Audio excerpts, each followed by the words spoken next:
Hi, everybody. Thanks so much for being here. I see some old faces. There's a former student here, so I'll be cold calling you, Vincent. You better be ready.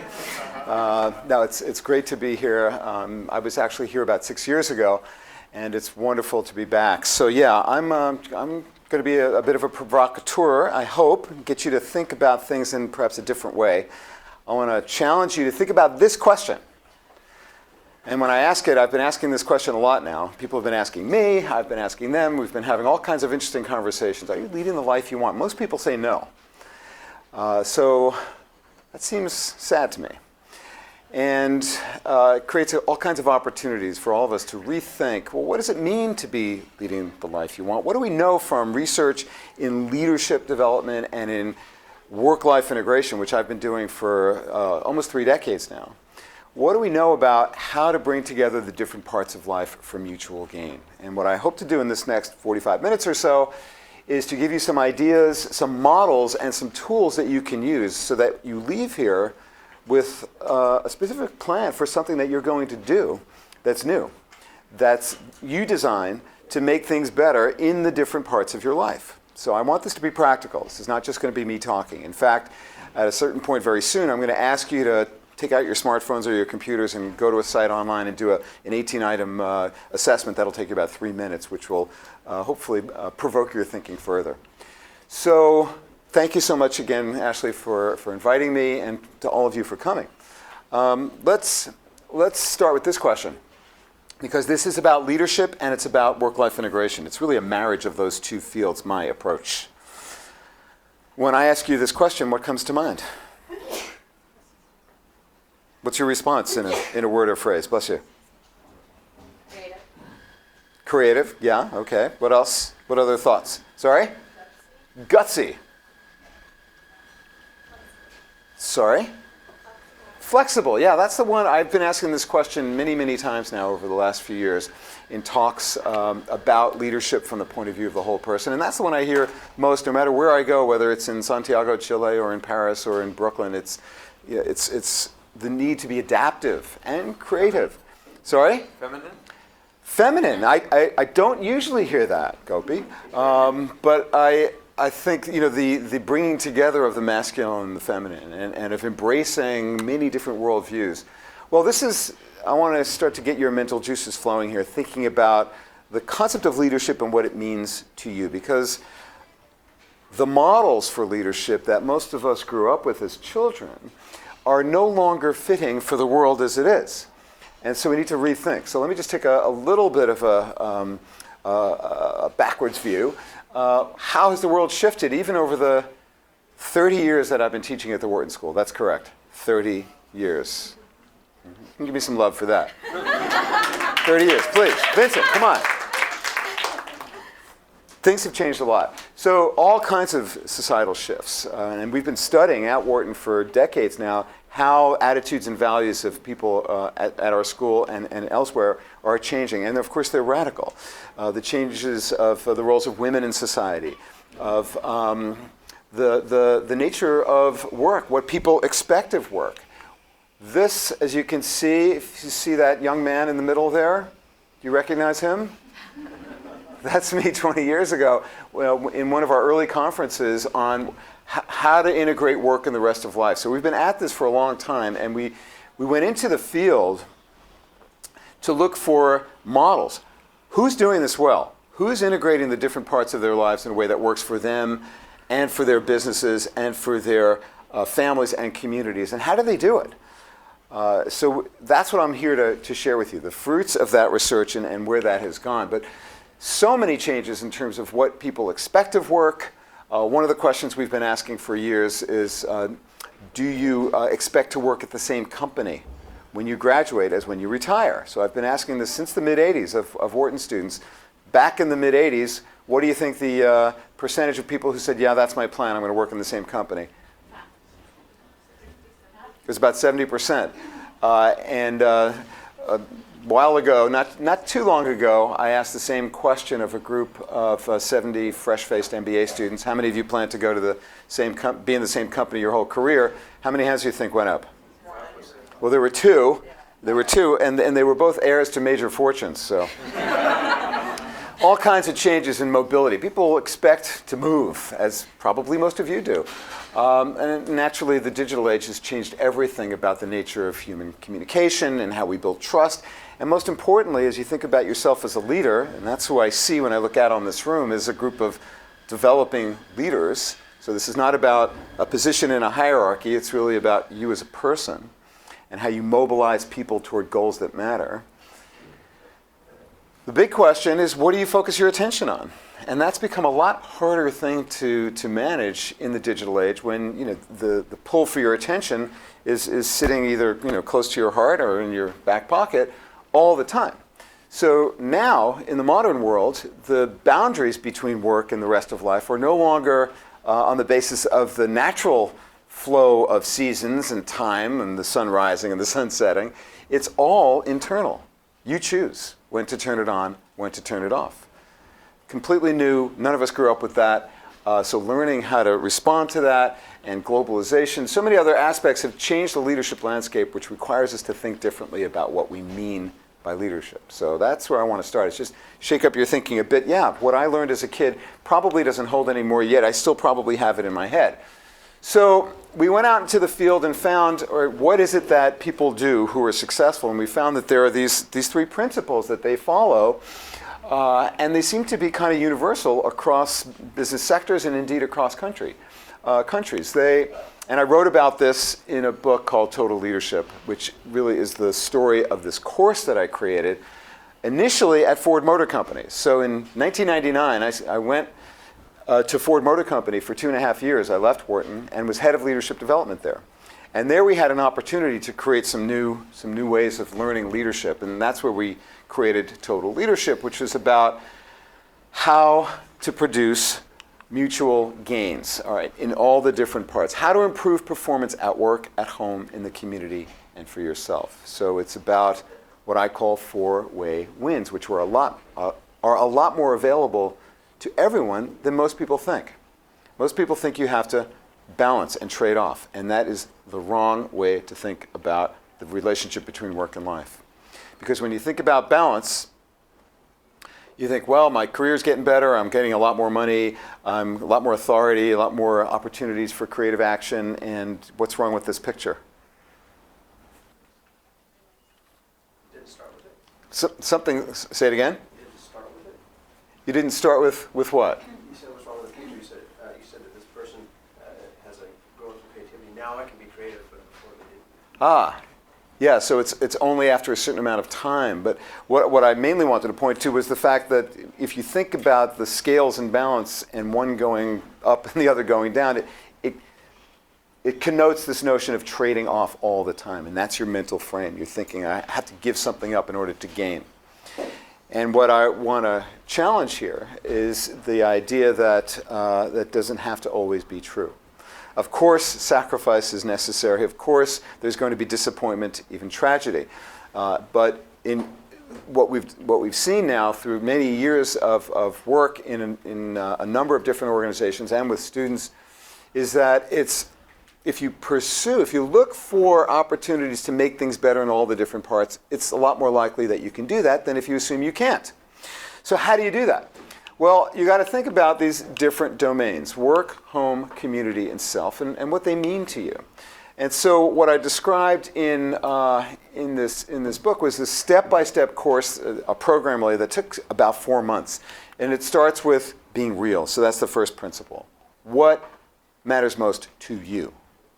How do you act with authenticity? By clarifying what matters most to you. So your values, your vision. You spend some time writing about that, thinking about that, talking about that with peers. What does it mean to be whole? To respect the whole, to act with integrity by bringing the pieces together as one. So the root of the term integrity is one, integer, coherence. And there it's a matter of respecting the whole person by identifying who matters most to you in the different parts of your life, at work, at home, in the community. Who are those people? Why are they important to you? What do they expect of you? What do you expect of them? And then speaking to them about your mutual expectations, clarifying them through conversation, which also takes a few weeks and is pretty intense. And from all of that kind of diagnostic work, coming up with ideas for innovation. being innovative, acting with creativity by experimenting continually with how things get done. So there's a period of a month or two where you do experiments that you design that are intended to pursue four-way wins. And you measure the results and you reflect on what works and what doesn't, and learn some new things about what's possible in terms of your creating change in your world that's sustainable because it works not just for you, not just for your business, not just for your home, not just for your family, but for all the different parts.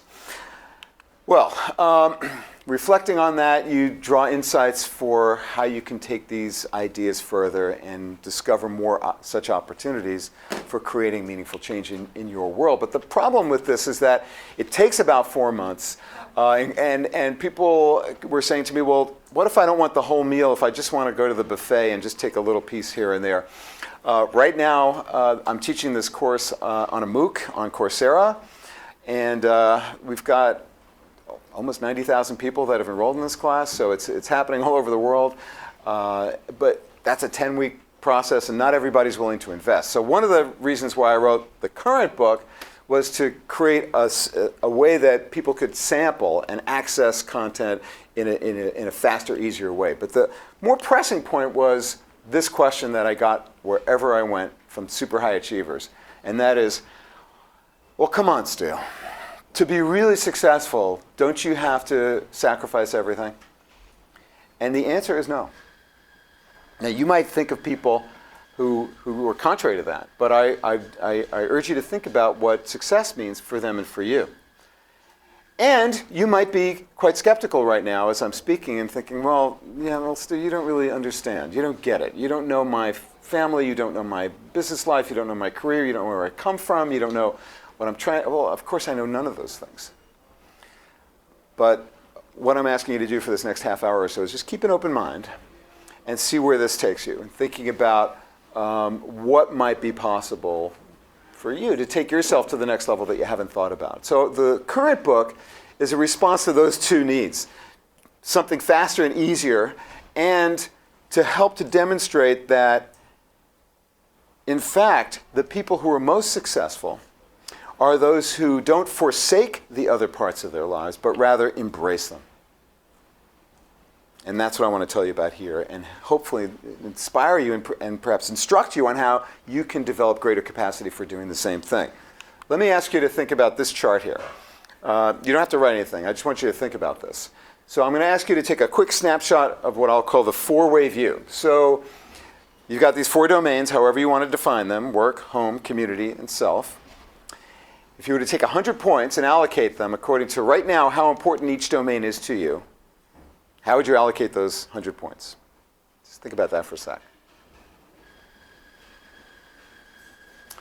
Now, think about your waking time during a typical week. Where's your attention? Because now we're talking about your attention, right? Because this is your most precious asset. Not just your physical presence, but your psychological presence, which are 2 different things. What did I just say? It's a big difference. Yeah. What exactly did I just say? Can you repeat what I just said? The exact sentence? Close. Paraphrase. Well, the idea was to see the difference between the focus you put Yes. on the different on the 4 categories and the real importance you give to them. Okay, that's what I had just asked you to do. So you're paying attention. So you're physically present and psychologically present. Maybe not everyone here is, but it's hard. It's hard to manage those boundaries. I want you to think about, where's your head at when you're awake, according to these 4 domains. So you take another 100 points and allocate them according to where your mind is. All right, and now I want you to think quickly now, what would you say about how satisfied you are, your sense of well-being, and I know that you do this here, and that you ask yourself these questions as part of your regular survey process. So you've probably thought about this. How well are things going for you at work, at home, in the community, and for yourself on a scale of 1 to 10, from not at all to wonderfully satisfied? And then finally, think about how well things are going from the perspective of other people. So if I were to have a conversation, Vincent, with the 5 people who know you best at Google, and I were to ask them, how's Vincent doing in meeting your expectations for performance? On average, Vincent, on a scale of 1, poorly, 10, outstandingly, and I expect since you were such an outstanding student in my class 20 years ago that it would be a total 10, but maybe not. What would they say? You don't have to answer this. But I would like you probably all know this. Think about how the same question would go if we asked members of your family. And in your community, your friends, neighbors, social groups, what have you. And then for yourself, your own performance in meeting your own goals for your intellectual development, your spiritual growth, your emotional health, your physical health. All right, so this snapshot is the 4-way view. And we typically do this at the beginning of this 4-month program. And now what I want to show you is what happens, what people report, and this is a study of about 300 of them who did this program not that long ago. 4 months later, when they completed the same brief assessment. All right, so let's look at what has changed. So comparing the ratings, this is the average ratings for how important the different domains are before and after. What do you see? Are we on the beach? We are on the beach.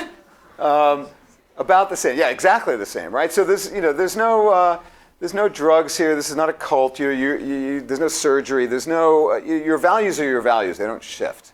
What does shift though, as we compare the tension on average, where it goes before and after? What do you see? What has shifted? Evens out. Gets closer. It gets closer. And how does that happen? Take away from work. Take away from work. Right. And that's what happens.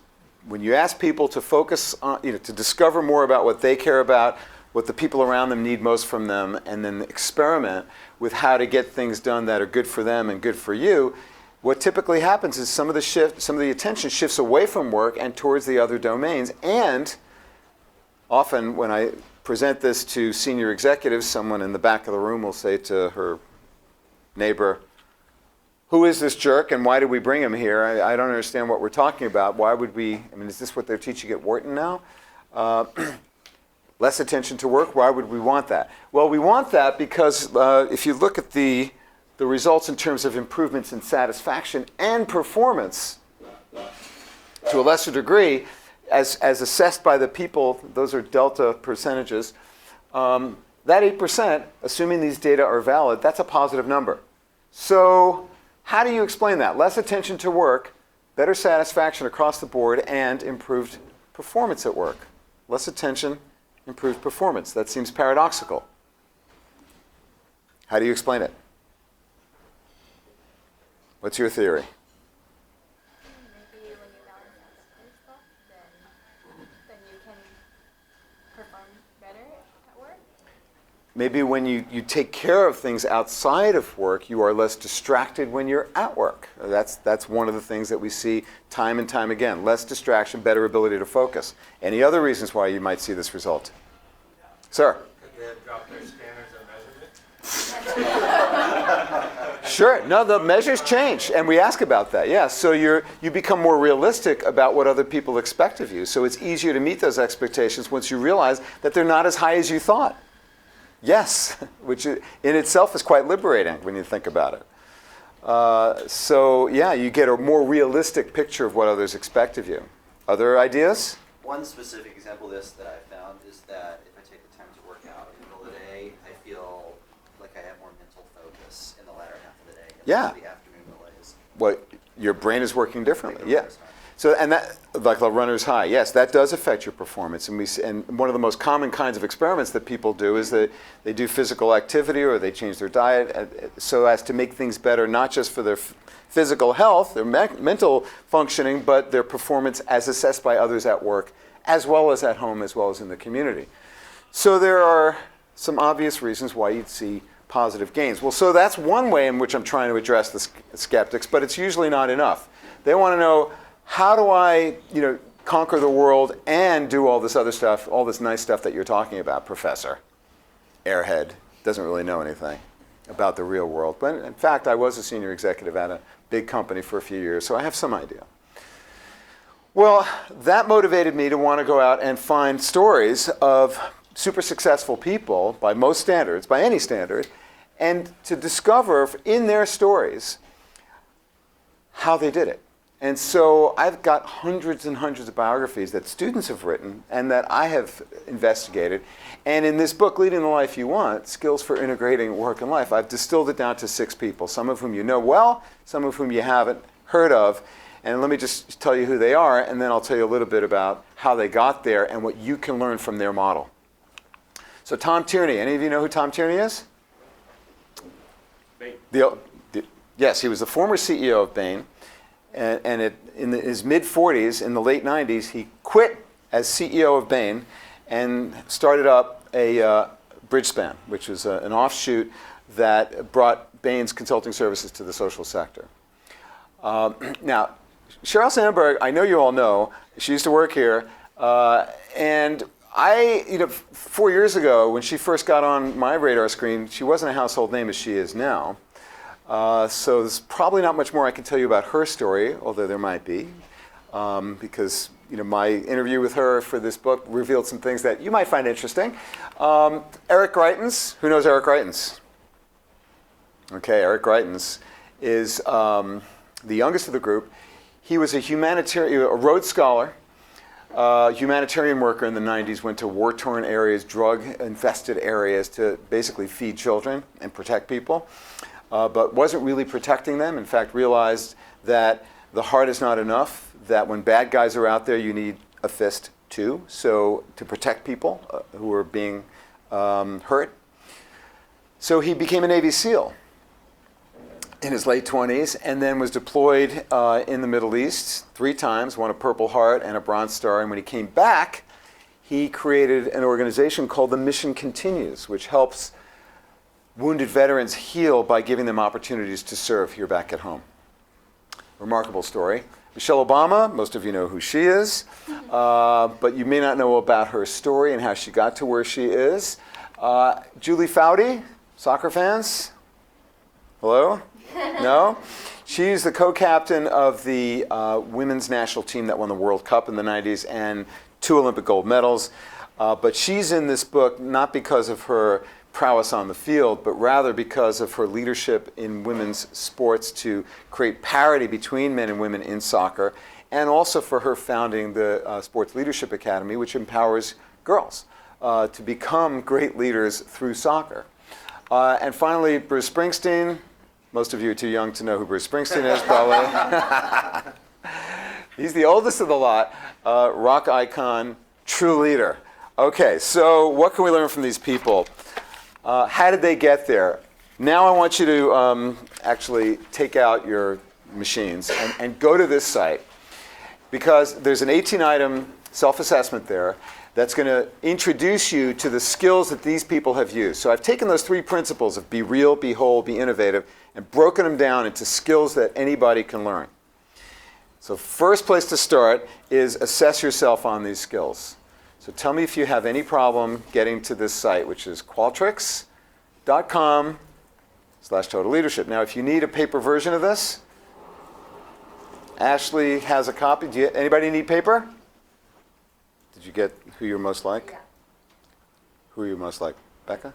You want to guess or no? No. There's no way I'm guessing. I don't know you. MichelleObama. MichelleObama, okay. Bruce. Bruce. Sheryl Sandberg. Sheryl. Any Erics out there? Excellent. Tom? Tommy T? Let me tell you what these what this means. Can I move on? Who needs more time? Raise your hand. Okay. Take another 30 seconds. Drew! Hey, Stu. Sorry, I didn't know. No, we're just finishing up a little exercise here at this site, which you can do later. It's great to see you. Eric, is there an Eric here? And a Julie. Okay, so everybody's represented. All right. So the way this simple, it's really just to pique your interest.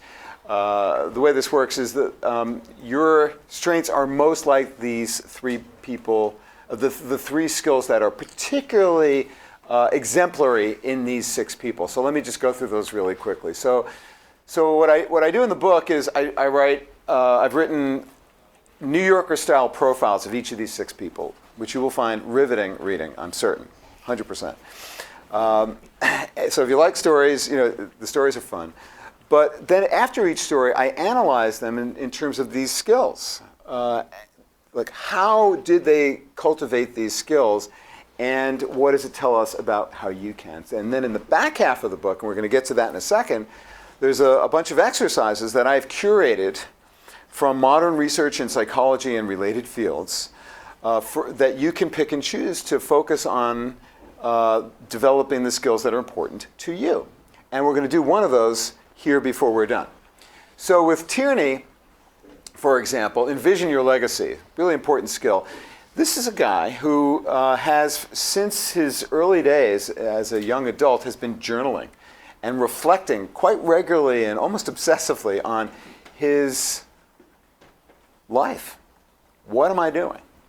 Why am I doing it? Am I going in a direction that makes sense to me? And back in the 80s, he came up with this idea of what he called a make a difference company.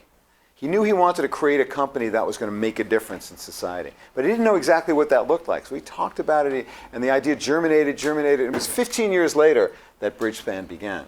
But he had in mind this idea of envisioning his legacy. He's also really good at weaving the different strands of his life together and being creative about seeing new ways of doing things. But let's just focus on that first one for now. With Sandberg, as she told me, the first draft of Lean In, which has sold how many books? 2.5 million? The first draft of that, her husband, who you may also know, David Goldberg, the CEO of SurveyMonkey, told her, nobody's going to want to read this. It's really boring. Why was it boring? Well, it was quite astute with respect to the research on unconscious bias and the things that hold women back at work and in society. But what it was lacking was any heart and soul or story. And yet, it was when she kind of came out at Barnard in the commencement speech of 2011 and told her story that people really started paying attention to her. So she's a natural storyteller, and indeed by then forcing herself to bring those stories into the narrative, that book really came alive and indeed launched a kind of social movement. She's also exceptionally good and exemplary at building networks with the women of Silicon Valley and being creative about resolving conflicts between the different parts of her life in what seems very clearly to be a 50-50 relationship with her husband. All right, Eric Greitens, I told you something about him. He is, it's hard to imagine a better example of somebody holding himself accountable for what he really believed in, because when he was confronted with the idea that I've got to protect these people, not just feed them. So what does that mean? Well, it means I need to become a Navy SEAL to be a fighter so that I can actually do that. That's really holding yourself accountable. But he's also very good at taking what he had cultivated in one part of his life, how he learned about human resilience in these terrible circumstances and how people survive by serving others, and applying that in the founding of the Mission Continues. That's the founding idea. People, wounded veterans, want to continue to serve. Let's create opportunities for them to do that. And that's what the Mission Continues is, and indeed the first fellow, and now there have been hundreds and hundreds and hundreds of them, who were placed in settings where they can be of service. The very first one is Chris Marvin. He was a student in my class 4 years ago, and that's how I found out about Eric's amazing story. MichelleObama, none of these people went to private school or grew up with a lot of money. They made themselves into who they are. Now they did have luck. They had talent for sure. But what to me is inspiring about these stories is that they took themselves further, and they are avid about continually learning. And that's certainly true of Obama, whose story is especially interesting when you think about how she has managed the boundaries among the different parts of her life. When she first moved to the White House, and how she created as close to normal an environment for her kids, which was super important. And how she's done that and how they have done that as a family is really quite instructive. Julie Foudy, when she saw that the men were getting a better deal than the women in soccer, she stood up and said, that can't be. And she got the support of people like Billie Jean King and others to figure out a way to stand up, to challenge the status quo. Based on her knowledge really cultivated by her parents, that you have to know what really matters to yourself. Finally, Bruce, why is Bruce in this? Well, not only am I a lifelong fan, but he's also a really good exemplar of these skills of being yourself wherever you go, of being very clear with other people what matters to you and listening to them, including his audience, and responding to them all the time. And he's a teacher. If you watch his 2012 keynote at South by Southwest, it's really remarkable, a history of rock and roll and what he's trying to teach young musicians about what the field is all about. But he's also, if you look at the video of the 2014 Rock and Roll Hall of Fame induction ceremony, his bandmate and friend Steve Van Zandt says to him, 65 years old this guy is, and he's got bigger global market share than he's ever had in his life. They just continue to grow. Why is that? Because he's constantly pushing the boundaries of his creative talent. And he makes other people around him do the same. He creates cultures of innovation. All right, so these is a very quick snapshot of what these skills are, what it means to be real, to know what matters, to be those values wherever you are, to strive to align what you do with what you care about, and to convey what matters to you through stories. To be able to envision your future and hold yourself accountable for pursuing what matters most. To be whole, clarifying what it means, what matters most to you, to be helping other people all the time so that you're building supportive networks and taking what you have in one part of your life and applying it in the others, and being smart about how you manage boundaries. Sometimes that means creating firm boundaries where you focus just on one person or one thing at a time. Other times it means merging them. But it's all about conscious, deliberate choice and experimentation, and weaving the different pieces together in a way that works for you and for them. To be innovative means focusing on results and letting the means for their achievement happen flexibly among the people around you. To be creative about resolving conflicts. Where you see a conflict, look differently at the situation. Where is there an opportunity for this to be a win-win? And to be looking back and saying we don't have to do it that way, and looking forward and saying how can we do it some way different, and having the courage and support to try new ways of getting things done. And finally, to be teaching other people all the time. So these are the skills. This is a little overwhelming. Don't freak out. What I want you to do is think about one of these right now. The one that is most important for you to focus on now, based on what you were just thinking about, perhaps as you were listening to me talk about these 6 remarkable people, or in the self-assessment you just did. If you had to choose one that you could strengthen, choose one.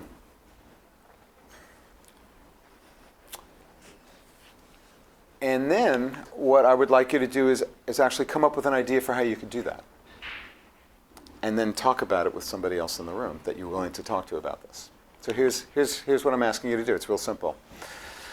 I think you will benefit from this, so give it a shot, okay?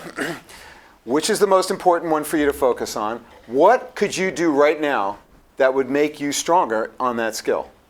What action could you take in the next week or so? Be creative. And finally, if you did this thing, this new thing that would strengthen this skill, what impact would that have on your work, either now or in the long game, maybe over the course of your whole life? Because that's how I think about the integration of the different parts, not balance minute to minute. That's impossible. Forget that.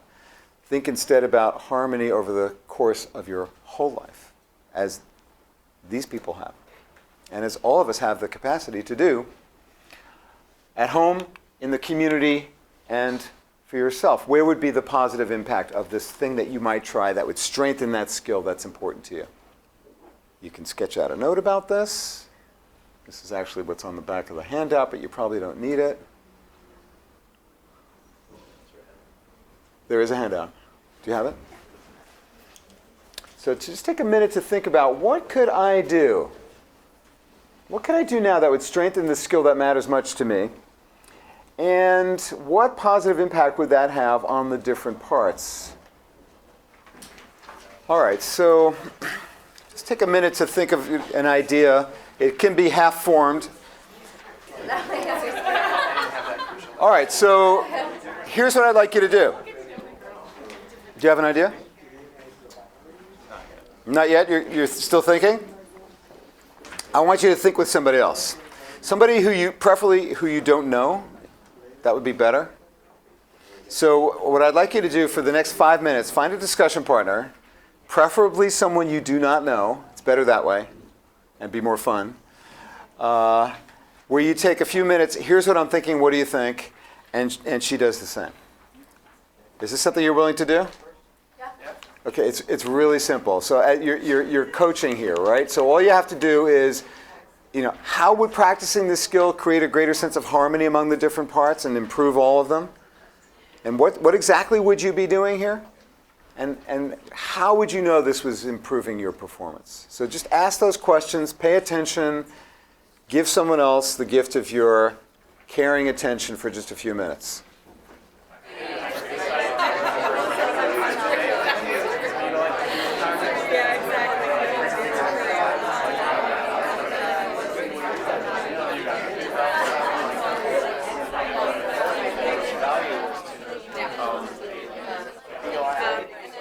How can you help each other going forward? I can tell you how. If you talk to each other occasionally, maybe just text or a quick hello. How's that idea going? Are you doing it? This is really important, and I know this from literally decades of trying to do this kind of work. You cannot do it on your own, and if you have somebody else who's interested and wants to help you and learn by teaching you, you stay connected somehow in a very light way. It doesn't have to be deep, long conversation. Just continue to pay attention. I hope you will continue that. Let me give you a really quick overview of the 36 exercises that are in the back half of the book that you can choose from to focus on these skills. So there's 2 exercises that I've, again, curated from the literature on how you create positive change for each one of the skills. So I'll just mention a couple of them, and then we'll wrap up. So one of my favorites is find the larger meaning in terms of trying to align your actions with your values. And all that really asks you to do, it's pretty simple, is think about what's the big purpose of what you're trying to do with your work every day. A lot of people don't think about that. And when you do, you see a greater connection between what you're doing, or you can find a greater connection between what you're doing every day and what is really important to you. Autobiography, that's also pretty straightforward. And if you want to get good at conveying your values through stories, which other people want to hear from you because they want to see you as a human being, just like them, someone who has struggled to try to achieve something that matters and has faced adversity and somehow surmounted it, you reflect on the 2 or 3 or 4 critical episodes of your life history that have shaped who you are. And then figure out a way to convey those, if you're willing, to people who would be interested in hearing about them as a way of conveying, again, what matters most to you. Time travel is another cool thing to do. It's 15 years from now. Describe a day in the life. What happens? Who are you with when you wake up? What are you doing? What impact are you having on the world? So those are some simple exercises to do to help you to get better at acting with authenticity by clarifying what matters most to you. For being whole, a couple of exercises that you might want to try. We heard something just like this now, the segment and merge exercise. So here what you do is take some way in which the 2 parts of your life, or 3 or 4 of them, intersect, and try segmenting them. And that's kind of what you just did here. Bounding time and place for just one thing. And it could be just for 5 minutes, or it could be for a day, or it could be for a week. But try segmenting, and just in a way that you haven't before, so that you can bring total focus to one person or thing. See what happens. And then try the opposite. Try bringing together two parts of your life that normally would be very separated, and what happens there. And what you discover by consciously and deliberately experimenting with segmenting and merging is how to be smarter about creating those boundaries. It really just takes stepping back, experimenting, and then seeing what happens, and then learning from that. So those are some ideas about being whole. Now, exercises for practicing some of the skills of being innovative. I'll just mention two, and then we'll wrap up. Crowdsourcing solutions. So if most people in this room, I suspect, are probably pretty creative, but sometimes you get stuck and you see a dilemma and you just can't find a solution. A really simple way to do this, and you probably do this in your work life pretty regularly, bring together a couple of people who you trust and you're willing to talk about opportunities for alternatives and generate creative solutions with them. So you crowdsource solutions to problems that you're facing in the different parts of your life. And finally, challenging your beliefs. Research on behavioral therapy for depression. Cognitive behavioral therapy is quite profound insights from that literature, which show that a lot of what holds people back from trying something new that's going to make them feel a greater sense of control in their lives is their beliefs about what might happen if they did try something new. And if you challenge those, and the exercise that I describe in the book helps you to just in a simple way look at the beliefs that you have about a certain course of action, it actually minimizes your own resistance and your fear. There's lots more, but we're reaching the end of the hour. I hope that these ideas have sparked your thinking about what you can do to build the capacity to bring together the different parts of your life. Let me just ask you really quickly, what do you take away from what we've been talking about here, what I've been saying for the last hour or so? What's the big idea for you? What's the big action? That's it. Do something. Just do something. Yes. So I begin the second part of the book after telling the stories with, when you read these stories, you'll see the thing that comes through is just this idea. These people don't sit still. They're moving all the time, and then reflecting on what it is that they're learning from their action. What else do you take away? Small changes. Small changes towards a big idea. It's something that we all know intuitively, and it's within everyone's grasp. And that's the beauty of small. That you make it small enough so that other people aren't terrified by what you're trying, and they see that in fact what you're trying to do is good for them too. Assuming it is, and of course that's part of what you think about here when you take the FourWay View. What else? Let's get one more. Yeah. There's no such thing as balance. All right, that's a fitting. I mean, you can talk about balance, but it's misguided. The metaphor I prefer is the jazz quartet. So you got these four instruments, right? And they're improvising on a theme over the course of your whole life. You're trying to make beautiful music, but sometimes you only hear the trumpet, right? Sometimes maybe it's only family or it's only work. Sometimes you just hear the bass and the drums. It doesn't have to all be at the same amplitude at the same time. Thinking instead about harmony over the long haul. That's what these folks have done.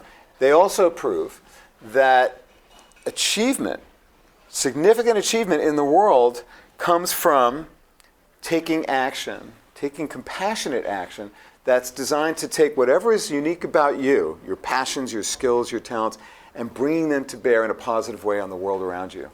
That's what each of these people has done. And if you think about the people you admire who have had lives of significance, I'm pretty sure they will have done the same thing. So the paradox of the title is that leading the life you want requires striving all the time to be helping other people. That's what's liberating, is the idea of taking what you have and bringing it to the world.